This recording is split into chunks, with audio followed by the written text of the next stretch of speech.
Excellent. Welcome, everybody. I am Deborah Weiss, Director of the Workforce Science Project at Northwestern University. We are thrilled to see all of you here at the Navigating People Analytics Career webinar series. Please put any questions you have in the chat. Feel free to network by sharing your LinkedIn profile. I'd love to have this as an opportunity for you all to connect to each other. I am excited to welcome our moderator, Richard Rosnow, the VP of People Analytics Strategy at One Model.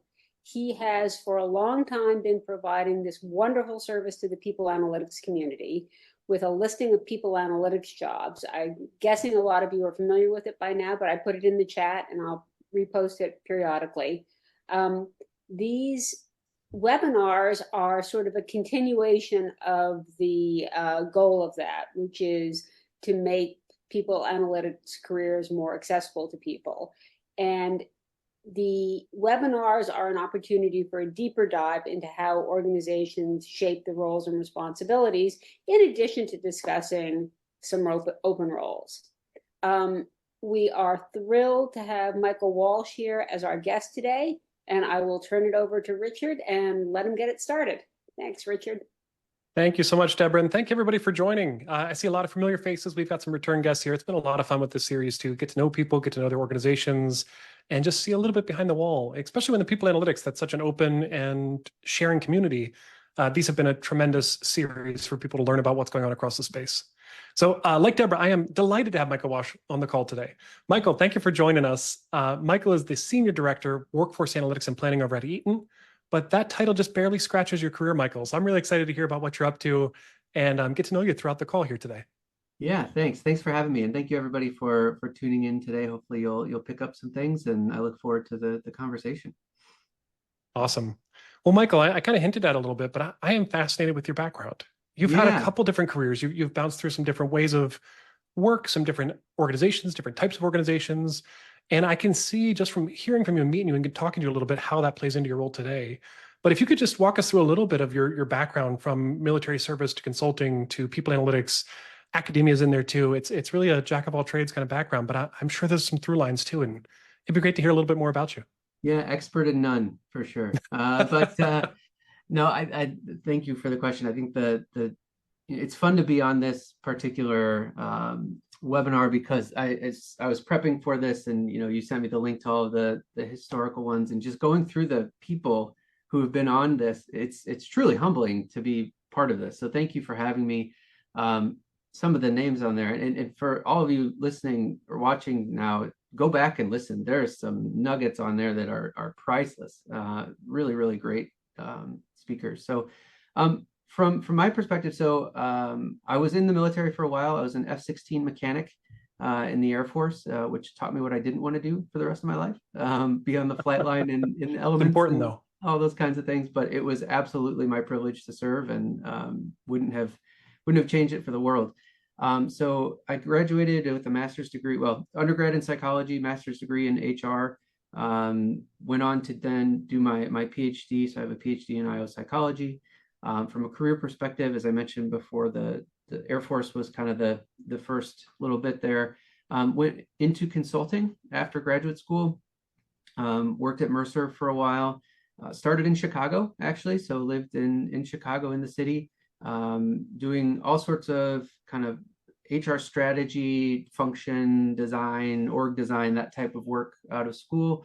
So I was in Chicago for about 3 years. Then I moved to Dubai, where at the time Mercer was starting an office, which was amazing. So it was 2008 and 2009 when I got over there, which in the US wasn't such a great time, but in the Middle East, it was booming. Our clients were kind of writing us blank checks and saying, help us.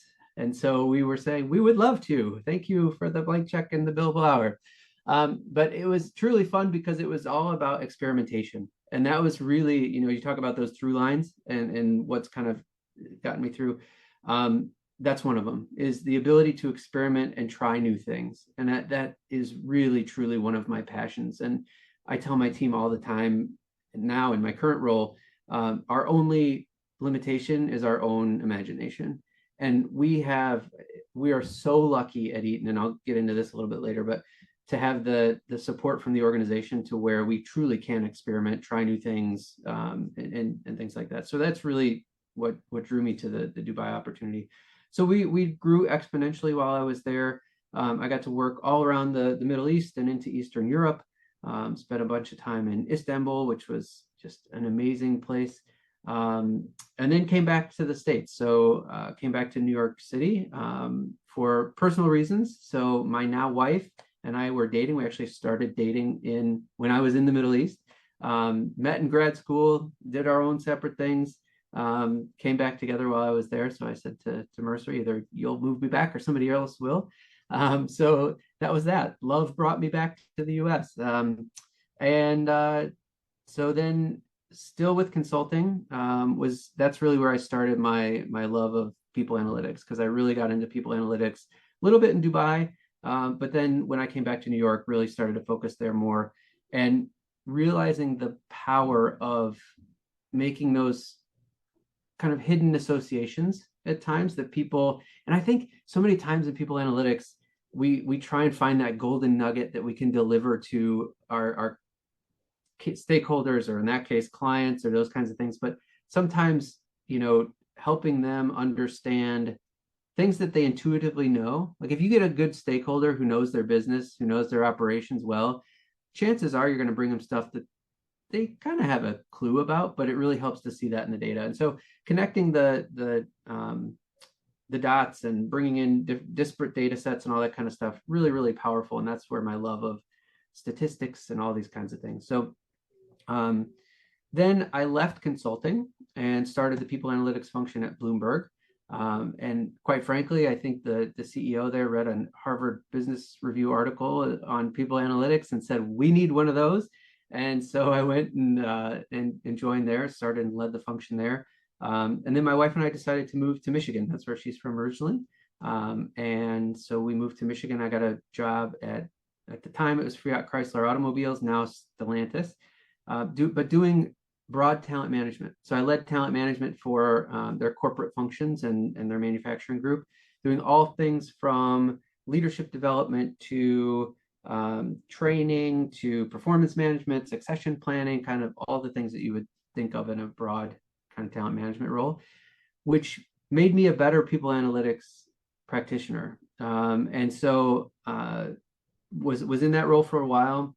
Then I joined the labor economics group at Stellantis as we were going through 2016 negotiations with the UAW.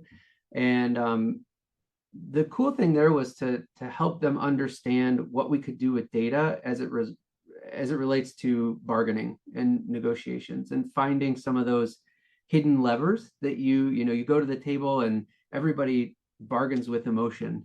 So trying to take some of that emotion out and use data to lead in some of those negotiations, which in some cases is great, in other cases failed miserably. Again, it's that back to that experimentation. Will this work? Won't it work? Well, sometimes, yeah, people just bargain with emotion.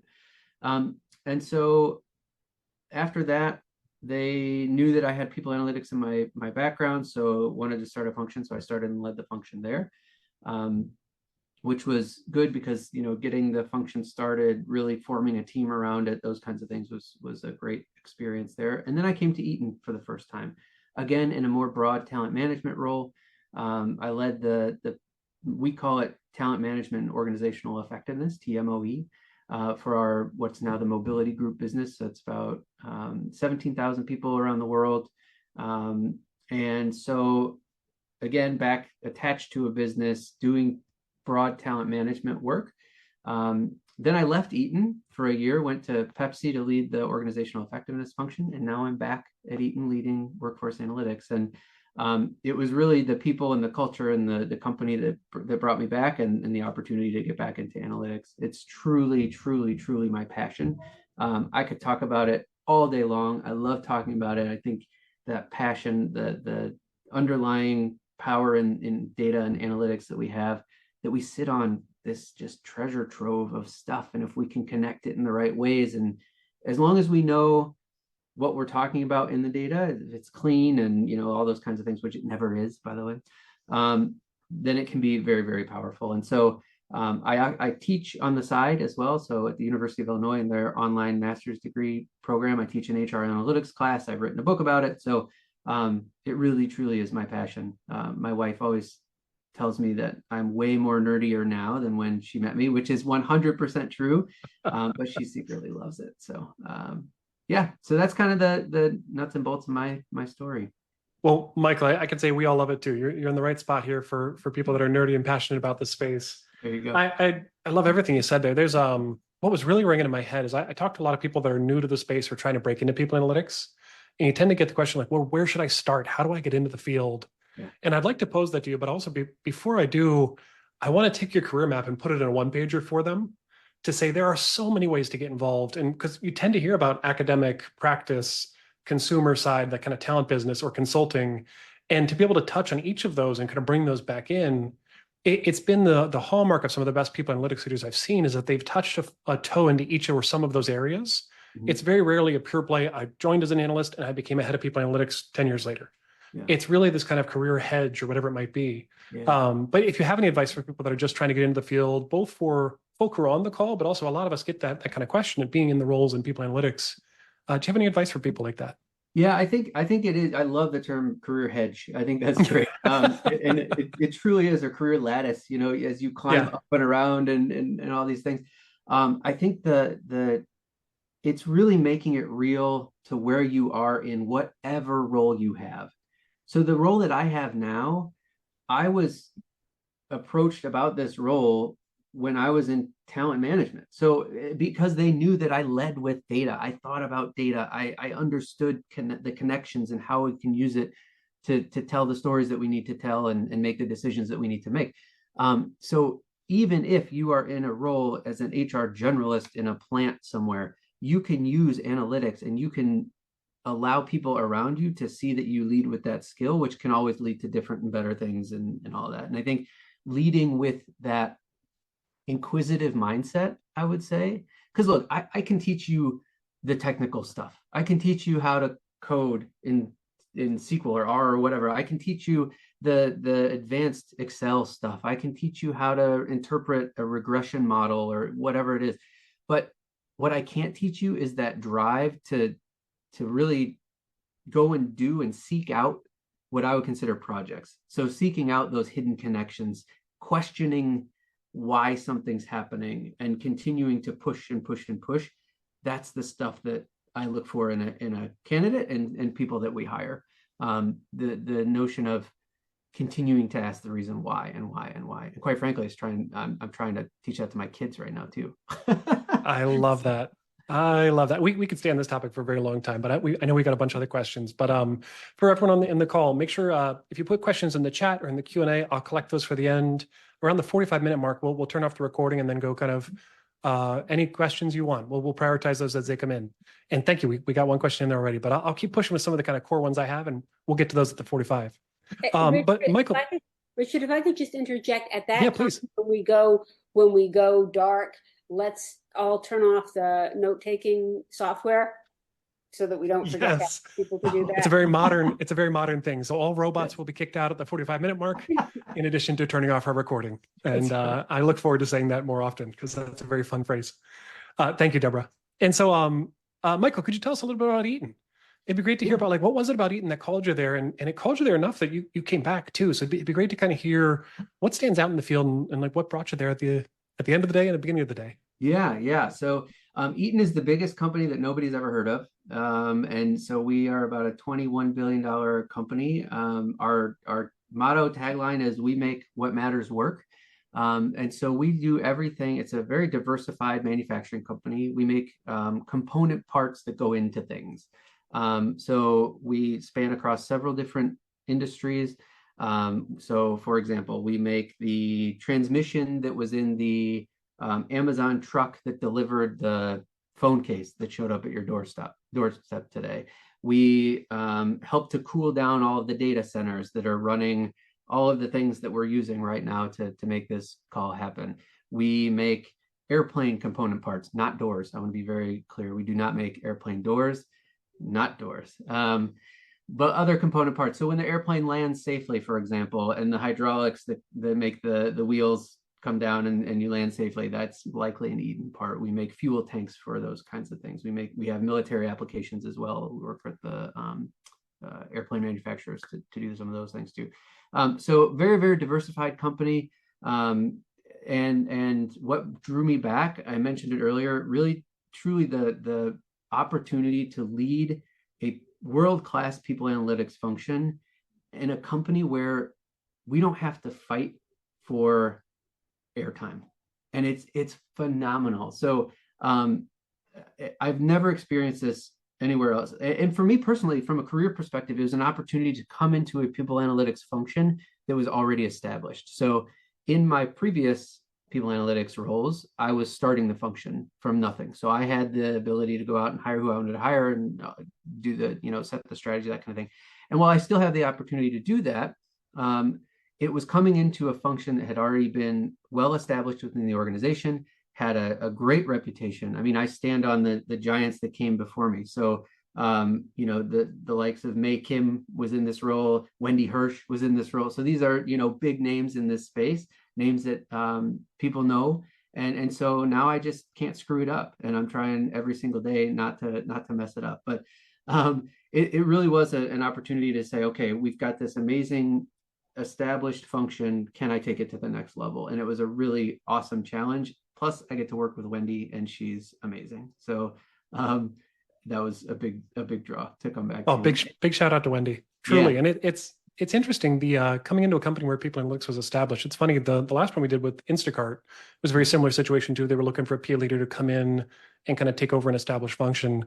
And in the kind of year and a half of doing these webinars, we are hearing that more often. So there's an interesting maturity thing happening in people analytics. But the key word you said, though, was in a company where we don't have to fight for airtime. I wish we could measure that from the outside. Yeah. And because truly, like if there was one factor that was going to talk about success of a people analytics team, it's that willingness and interest and drive to actually do this work. And when you can find somewhere like that, I can see why you came back. Well, and not to I really don't like to name drop and things, but yesterday I was literally at our board meeting presenting to our board of directors about 3 of the projects that we are doing in our team. And so it was, that shows you the level of impact that our team has on the organization. Things like when we decide where are we going to go to move this line of manufacturing, or we're thinking about starting a greenfield site over here or a brownfield site over there. Do we have the talent available to exist in this spot?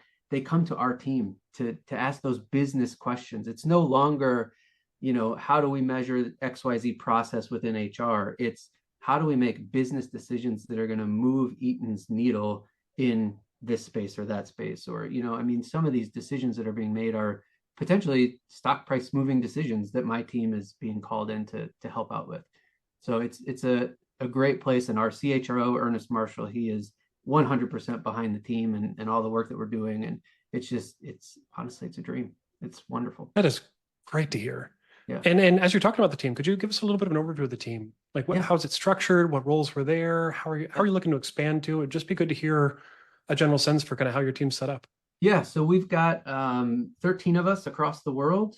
We've got a few of us here in the US. A lot of the team sits in Pune, India. And so we work on a kind of, the India team does a bit of a split shift, which works really, really well. And so our mornings are packed full of meetings with, the global teams and that kind of thing.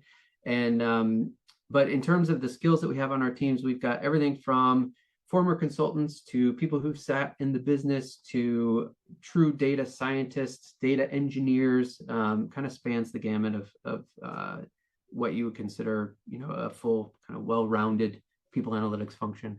From a structure perspective, we focus on kind of some big broad areas. So whether that be metrics creation, so consulting with the business or with HR partners on, I'm looking to measure XYZ. How do we go about doing that? We'll be called in to help with that, to operational reporting, to more strategic type reporting. So all of the HR dashboards across the organization, my team owns. And then we have kind of our data science, more advanced, predictive, prescriptive, call it wing of the organization. And they're really focused on kind of project-based work, whether that be, the standard predictive turnover models or,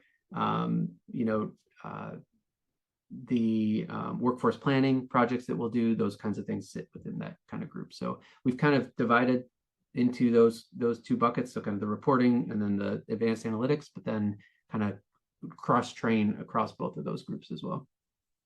That's fascinating. That's super helpful to hear. And as part of that too, you've got an open role in the team. We do. Could you take some time to talk about kind of how the team's expanding there and what was the motivation for expanding and getting some growth on the team?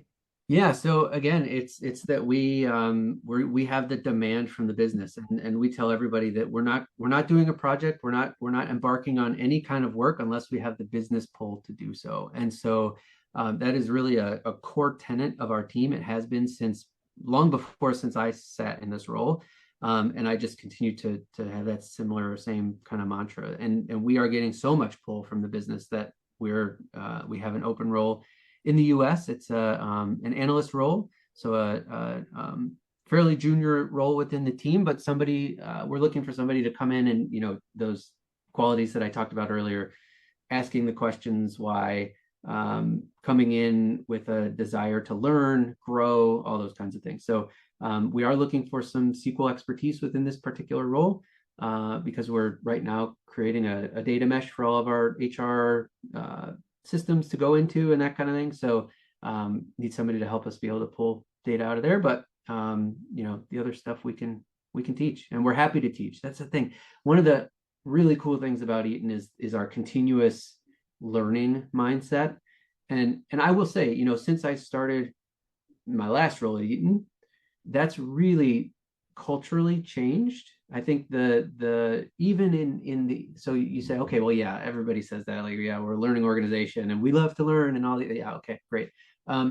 Yes, we say that too. But so my next question would then be, okay, what are the artifacts that you can point to that demonstrates that you're that, and how has that changed? We've really gone from, when I started in my last role, anytime we would present to an executive team or really any team, we'd have the 10 slides in the deck and then the 58 slides that follow, just in case we get the one question that we don't know the answer to and this and that and the other. Those conversations have changed so much in that we have the 10 slides or probably even the 1 or 2 slides in the deck. And then everything else is I may not know the answer to that, but I'll follow up. And that is such a cliche phrase, but it is absolutely true. And I've seen our organizational culture change such that we're all about learning more. And so to say that is no longer a bad thing. It's in fact a good thing because we're all learning together and we come to the table as learners to try and learn things together. Talk about a breath of air for the team too, to be able to not have that pressure to build those 60 slides of what might they ask me. Awesome. I've been in some of those teams before, and it's just the amount of work that creates that's really hidden from the executive team even. Yeah. And it reduces your ability to be agile. Exactly right. That's exactly right. 100%. So a couple things you said in there I want to follow up on. One was, what are the artifacts you can point to? That is such a power move to ask that in a recruiting situation. But I'm gonna record that one. That got burned in my head as you were saying it, just like, because everyone has those kind of pithy statements they say, and you're like, okay, Yeah. Show me the artifacts. What does that mean? Is that something you've said in kind of interview scenarios, or have you asked people to kind of show their work when it comes to some of these things? More of a one-on-one kind of thing. Yeah. Yeah. Like, okay, so tell me about what does that behavior look like? Because we can measure behavior, and coming from a psychology background, that's what I'm all about, measuring behavior and that kind of thing. So yeah, so more of a one-on-one kind of, oh, that's interesting. Okay, tell me a little bit more. There's probably a nicer way to ask than show me the artifacts, but around that. I prefer that one though. What's that? I prefer that phrasing. I think that's it says something and it communicates a lot in a very short amount of time. Yeah, for sure. And an artifact could be, behavioral based. It could be, the posters we hang on the wall. It could be, whatever those things are. But yeah, everybody's got those statements that make everything sound like motherhood and apple pie. But at the end of the day, what do those behaviors look like? The other point I wanted to pull on a little bit was, you said unless we have the business pull to do the work, that's a really powerful spot to be as a people analytics team, but it's a really difficult spot to get to, especially if you've been caught in the sort of like, we've got to do more. We're trying to get ahead. We're trying to get a foot in the door. We're trying to get attention. Do you think is it a maturity of a team over time, or is there something about how the team was set up or how your team is operating that allows you to be in that positioning? I think both. Yeah. So the answer is yes. I think that's how the team was set up. Again, the leaders that came before me were very focused on that as a mantra, which again makes my job much easier because I just wash, rinse, repeat. But also it does speak to the maturity of our team to where it's very easy for us to prioritize.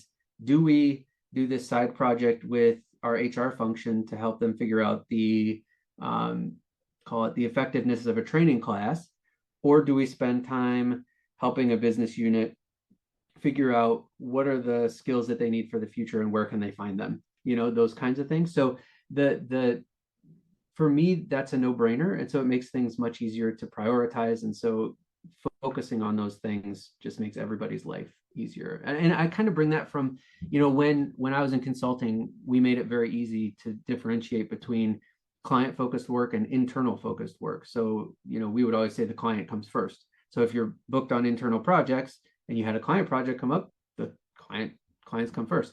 So it's very similar in my mind. Our clients, our business unit clients always come first. And so that's a pretty easy thing for me to do just because I was kind of raised like that in consulting.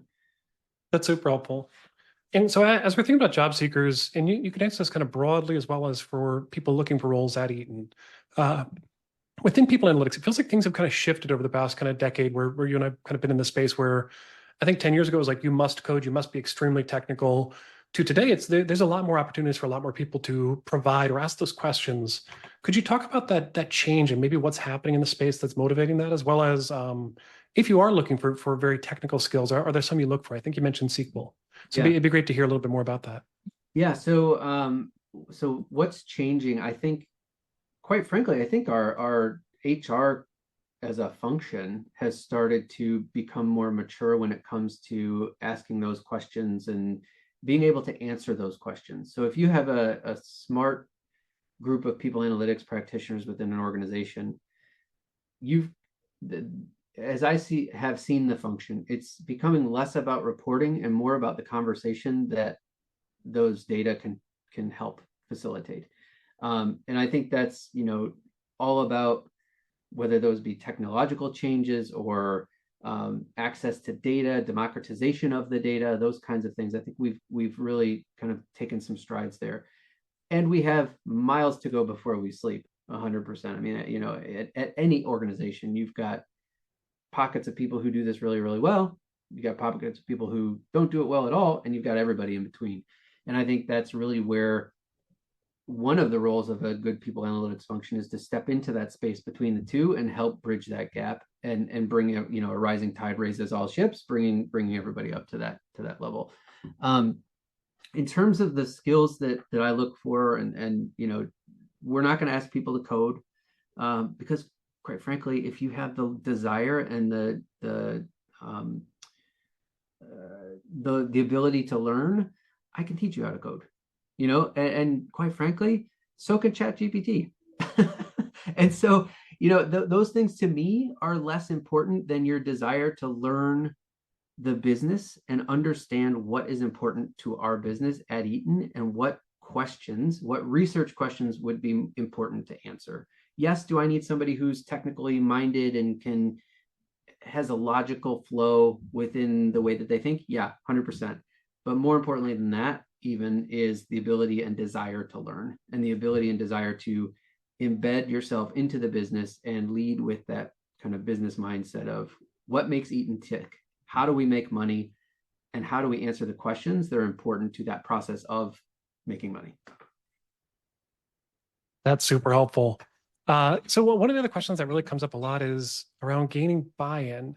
So thinking about people analytics teams, you've started a couple, you've been a part of a couple in their kind of founding moments. That first piece is tough, like to go from 0 to 1, or even trying to go from like small to medium, or trying to get to that next scale or the next investment level. What comes to mind as you think about ways that you gained investment in the past or ways that other people could position themselves there? Yeah, so the first thing I would say is learn from my mistakes, because I failed miserably at this. I really, truly did. So when I went to Bloomberg This was my first time out of consulting, first time, in an internal role. I mean, I had done like a 3-month internship as an HR generalist, which again taught me what I didn't want to do for the rest of my life. But it was my first time in an internal role, and I went straight to predictive modeling. And it was, okay, where am I going to add value as a people analytics function? I'm going to predict turnover. And nobody cared about turnover, and certainly nobody cared about predicting it, because the turnover wasn't that bad. It was just one of those things where, okay, this is a ticket to the dance of an advanced people analytics function, so we should be doing this. And it was absolutely failed miserably. So, and this is what I tell my students too when I teach my class, which is you have to meet the organization where it's at. And that is the only way to get investment in people analytics. Because as I was doing predictive modeling, they're going, what is this guy doing? And how is he adding value to our business? There's no need for this stuff. We have issues with our reporting, and so if that's what it is, you got to go to where you're loved, kind of thing. And so finding those pockets within the organization to help bring this to life and solving real issues that the organization had. I came with so many preconceived notions of what I thought people analytics was, and so many of those were wrong because I didn't take the time to listen to the organization, quite frankly. And so I also take my students through this quadrant that I created in terms of your own capability and the business readiness, the organizational readiness. And so, of course, as all good decisions in life, boil it down to a 2x2. What quadrant do you fall in, and what are some areas to focus on? But it's true. So even if you're a team of one, you can assess your own capability. Where do you fall in the matrix? And then you can assess your organizational readiness, and that will help you to understand where do you pinpoint those certain areas where you can help. And that's really what it's all about. It's about helping the organization to move the needle around, that maturity, and how can you go forward. The other piece that I would strongly suggest, especially if you're a team of one and you're just starting out, most organizations have some sort of business analytics, either function or it's embedded within the function.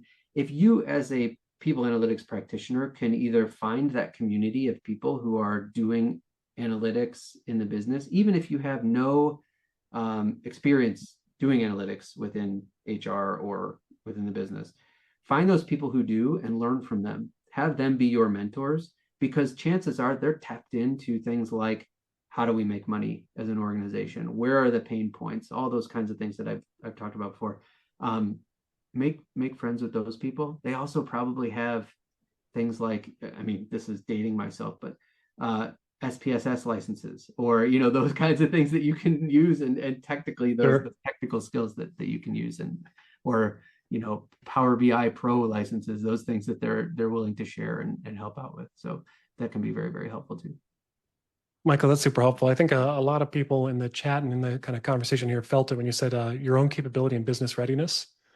That's such a fascinating one as you kind of think about the field, because HR, I don't want to say HR, because that kind of puts HR in the spot of making the decision. There's businesses that try to insert a lot of technical talent very quickly. Mm-hmm. And there is an upper limit to how fast organizations can metabolize and grow and change and develop. Yeah. And I think that recognition is one that the field of people analytics has picked up over the past 10 years. We can't just load up 30 data scientists and say, okay, go fix HR. Yeah. It's going to take some time and take some readiness. And that those pieces, could you talk about some of those pieces outside of what's on the job description for people analytics a lot of times is be technical, IO background, coding, no math. And then there's the rest of the stuff for that job. Could you talk about the rest of the stuff for a second that really leads to success in the role? Yeah, for me, it's curiosity. And that is paramount. Number one, curiosity, and have fun. I mean, come on. This is I find that so many times, I don't know, people may think I'm an idiot, but I like to have fun and be silly at work. And it's, it's the things like that we're going to be working for God knows how many years in our lives. If you don't have a true passion around this stuff, you're going to be miserable. But I think that the having fun in what you do, and also being inquisitive and questioning why. So I can be a bit of a cynic in terms, I mean, show me the artifacts. That's probably all I need to know about my cynicism. But the ability to ask the right question, I think is really, really important. And again, do you need to be technical? Yeah, a little bit, but in my mind, that technical piece shows up as the ability to ask the right questions, and the the ability to the genuine interest to help other people figure out what's making XYZ problem a problem, I think is also a skill. And then finally, and this is something I picked up as I was doing my PhD, which I got later on in my career, by the way. So that notion of continuous learning and all that stuff. There's another artifact. I got my PhD after I was working for many, many years. So, which I would not suggest to anyone else, by the way. But the idea that you can start with a hypothesis and test it in a scientific way is really, really important. And so how do we bridge the gap between academia and the real world using a bit of, we always talk about art and science. How do we bring the art and the science together? And that is fundamentally my team's job. And we talk about that all the time. So we've got the anecdotes, we've got all the things that, the context under which we're doing the analysis.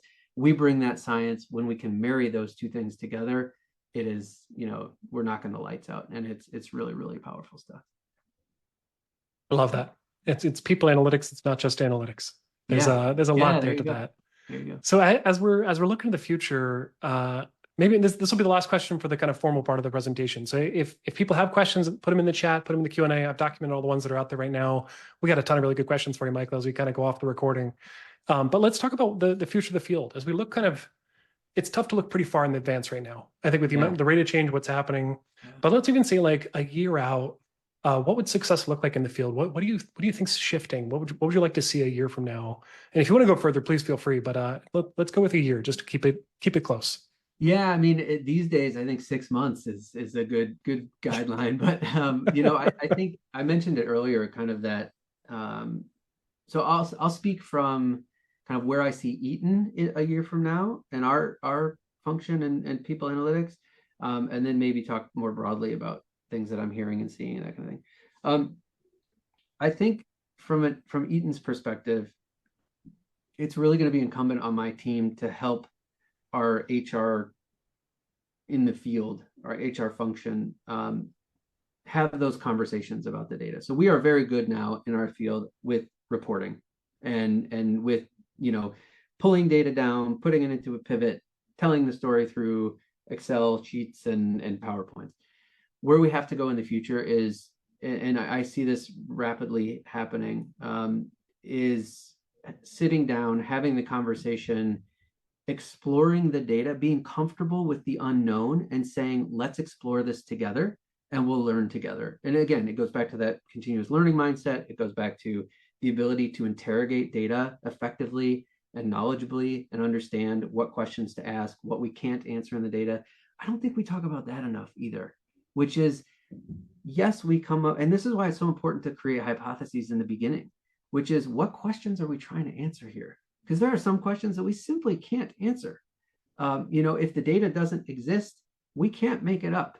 We in some cases, I guess we could, but in most we can't. And so there are some questions that we simply can't answer. And so knowing what we can, what we can't, and what we can answer with integrity, and knowing that the data is good and those kinds of things, I think is where we're pushing. As a function, as a whole, people analytics function, the discipline, for example, we'll cast the net there. I think it's, Chat GPT, all of the GPTs, all of the large language models and these things, I'm not sure that we've figured out yet how that's going to impact all of us, but I think in a year we will have a better sense of that. So I don't know what the answer is, quite frankly, but I do think that we will understand it more in a year and understand, when I have talked to both my team and other teams, one of the first questions that comes up is, are our jobs going to go away in people analytics? Because now, Copilot, you can say, give me some trends with this spreadsheet. That's why I've focused so much on the skills that I can't teach, because those skills about interrogating the data, and Copilot knows what we tell Copilot, but Copilot can't smell what it smells like when you walk into a foundry and understand what it feels like to be an employee walking into one of our manufacturing plants, or be a supervisor who shows up to work one day and half their team has called off because it was bowling league the night before, or whatever the situation might be. Copilot can't solve for that. ChatGPT can't solve for that. We've got to have those lived experiences that we bring to the table, and that's really where I think people analytics and our discipline as a whole needs to focus, is those lived experiences, so that we can create solutions based on the analysis that we're doing. I love that, Michael. Truly love that. I think that's to anyone listening that's looking to apply for a job in the space, hurry on over to the Eaton website, because that's a tremendous call to action, I think, for a very forward-thinking people analytics team as to the future of the field. And I love where you guys are heading. So thank you so much. And everybody, please stay on the call. But for those of you joining us on YouTube afterwards, this is where it ends for today. If you'd like to join us for the Q&A, please come join us live. But Derek, if you could please cut off the recording, we will move into our Q&A next.